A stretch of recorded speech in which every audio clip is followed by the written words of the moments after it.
E eu já vou começar perguntando do Voyager, que é um álbum que eu gostei muito, um dos meus álbuns, né, favoritos assim, da história recente da produção de rock aqui no Brasil.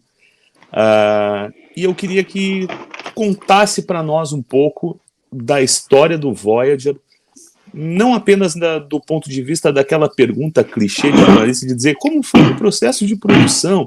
Isso eu vou querer saber também, mas eu quero saber como é que foi a concepção do Voyager como um ponto da carreira e um ponto da discografia do Mareno. Bom, a produção desse álbum ela começa, eu acho que final de 2019, mais ou menos nesse período assim, acho que foi setembro de 2019, porque foi quando eu comecei a ter o esboço das primeiras 5 ou 6 músicas assim que eu estava fazendo para o meu banco de ideias, né? Bem nesse momento, 2 pessoas que estavam na banda se desligaram e ficamos só eu e o baterista, né? Só eu e o Arthur.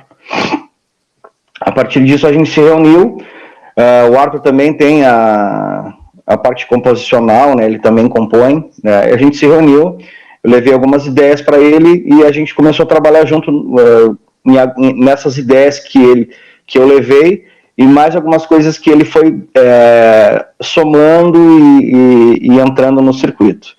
Em seguida, eu lembro que o Lux entrou na banda, né? E o Lux apresentou algumas ideias também e começou a contribuir também com algumas outras ideias que foram surgindo no decorrer do caminho, né? Aí veio 2020 ali, acho que foi 2020, e eu já estava com 3 músicas gravadas do que seria o Piece of Tomorrow. Eu já estava com 3 músicas gravadas. Eu tinha Piece of Tomorrow gravada, Getting Higher e deixa eu me lembrar, Break My Heart Again, a balada. Porque na verdade a minha ideia era fechar um álbum com as músicas do Piece of Tomorrow. Então o Voyager na verdade ele seria um outro álbum, seria um outro álbum. O Piece of Tomorrow, a ideia era ser um álbum. Como a galera saiu e eu tinha só 3 músicas gravadas, eu precisava fazer mais músicas, né? Comecei a fazer esse processo de músicas e tal. Quando entrou 2020 ali, a gente se viu obrigado a lançar alguma coisa, né? Porque eu estava com essas 3 músicas prontas e eu não tinha mais nada lançado e tal. Aí eu acabei lançando o Piece of Tomorrow como um EP e me foquei a produzir o resto, né? Produzir o resto das músicas. E aí foi aí que começou a parada. Veio pandemia, então tipo foi Had Enough, de Had Enough em diante, né? Had Enough, todo o processo do Voyager foi todo feito praticamente à distância, né?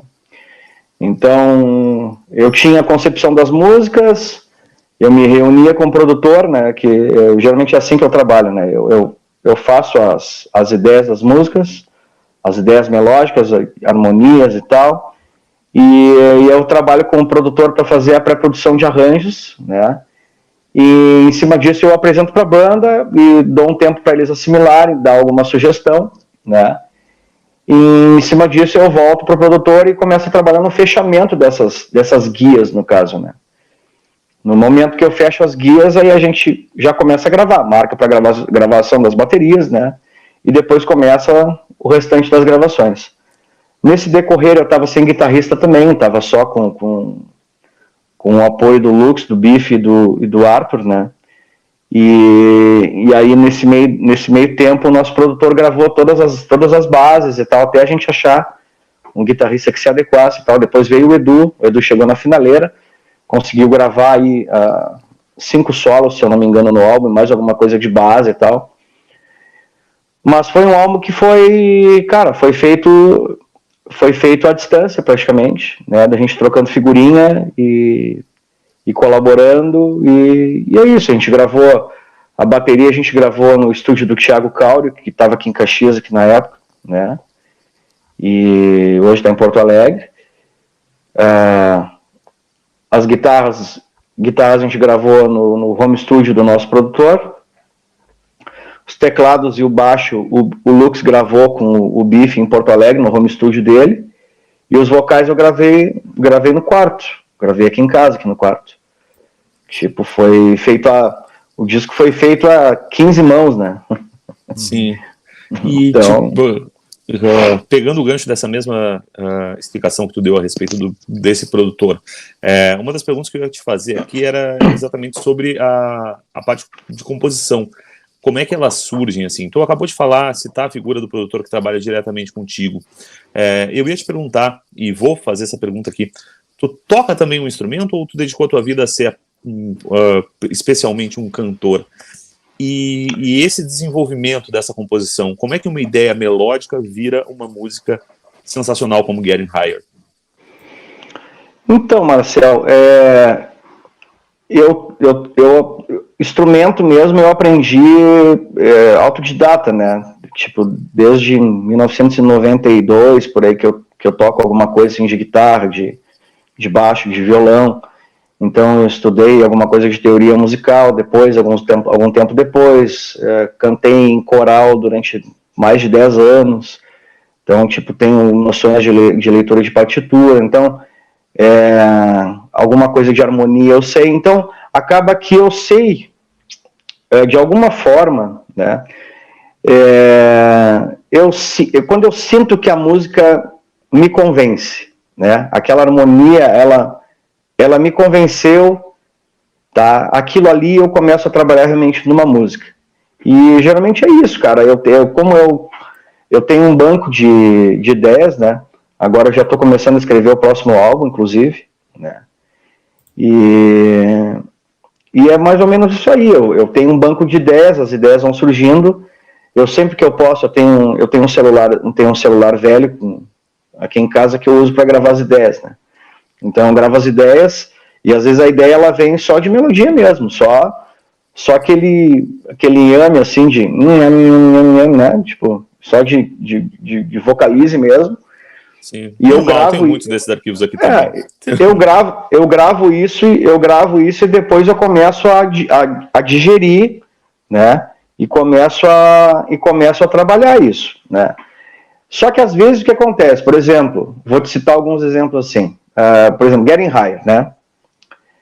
Getting Higher, eu tive o insight do refrão primeiro, né? Porque eu pensei na ideia, né? Na ideia conceitual da música, né? Que é aquela coisa de tu estar o tempo todo sendo julgado pela tua consciência e pelas tuas atitudes, né? Então, justamente esse conceito, né, que tem a parte no clipe tem eu pergunto e respondo, né, a pergunta é o lado mal, que é o teu lado ruim, que é o vermelho, e o teu lado azul responde.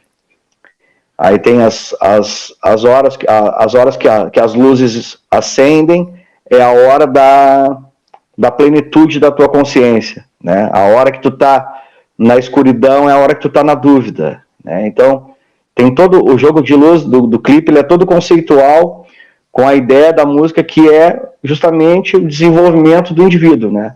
Passando por toda uma fase de desconstrução, reconstrução e resiliência, entendeu? Entendendo o que ele está tendo que passar por aquele momento para ser quem ele precisa ser lá na frente, entendeu? E mais ou menos isso, eu queria uma música que tivesse essa pegada do refrão e que tivesse elementos de metal melódico, assim, entendeu? E aí eu lembro que eu estava sem tecladista na época e tal, eu falei com um amigo meu, dei as referências e ele me fez aquela linha de teclado maravilhosa que tem em Getting Higher, né? Então a Cauã Montiel gravou aqueles teclados ali, né? Compôs os arranjos e tal. Mas basicamente é isso aí. Eu criei a dinâmica primeiro o refrão, e aí pensei, tá, agora eu preciso fazer pontes dinâmicas que cheguem no refrão e estourem, empurrem o cara para a parede, entendeu? E é isso. Eu sempre, quando eu penso na ideia da música, tento explorar sensações, né? Eu tento explorar uma coisa sensorial, assim. Então, por exemplo, Piece of Tomorrow, mesma coisa. Eu queria fazer uma música com uma cavalgada, né? Tipo, não a cavalgada do Iron Maiden, mas uma cavalgada mais pesada, que a batera fosse a caixa junto com o bumbo, socando mesmo, entendeu? E marcando como se fosse um beat de marcha, entendeu? Então, tipo, do cara ali no ringue, entendeu? Então, é mais ou menos isso, sabe? Cada música que eu trabalho, eu tento explorar a parada sensorial, assim, a parada de linkar a letra com o conceito e com a expressão sensorial.